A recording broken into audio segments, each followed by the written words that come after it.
बे समाव मोनसे ब्रेकिं निउज होनो लादों।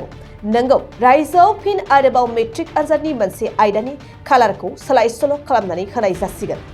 नोंथांमोना मिन्थिगौदि थांनाय साननैसो सिगां मेट्रिक आनजादनि गोरलै बिगियाना समाजारि बिजोङाव लिक जानाय जाथाया रायजो नाङैनो दुंहाव थासारि लाबोदोंमोन आरो बे गोरलै बिगियाननि आनजादखौ दोनथ'नानै फैगौ 28 खालाराव आनजादखौ थि खालामनाय जायो आरो बे समाव फिन आरोबाव फैगौ 18 मार्च खालाराव जानो गोनां असमिया आयदाखौ प्रणब दत्त मुंनि सुबुङा सोंथि बिलाइखौ लिक खालामो होननानै रायजोनि गिबि मन्थ्रि हेमन्त बिश्व शर्मा बिथाङा गावनि टुइटनि गेजेरजों फोरमायो आरो बे आयदानि आनजादखौ दोनथ'नो खावलायो।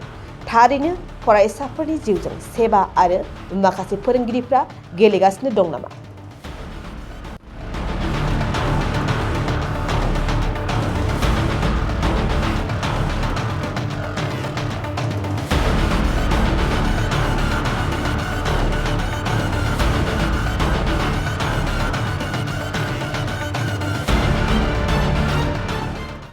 गय गायग्रा आबादारिफोरनि थाखाय मोनसे मोजां खौरां।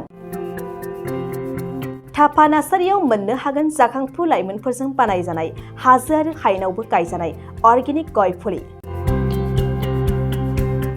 थापा नार्सारियाव अर्गेनिक आदबजों बानायजानाय मोजाङैनो खिलिखांनाय गासै 20,000सो गेरेमसा गय फुलिफोर दं। बारा नङा, फांसेयाव 60 रां होनानैनो नोंथांमोना गय फुलिखौ बायना लांनो हागोन। बुरजा लाङोब्ला खमायनायनि सुबिदाबो मोननो हागोन।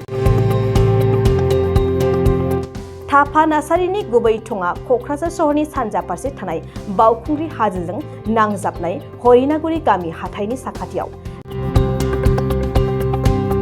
बे अर्गेनिक गय फुलिफोरखौ लांफैनोब्ला नोंथाङा 8011837272 नङाब्ला 9707460226 जानबुं अनजिमायाव थोंजोङै जगाजग खालामहरनो हागोन।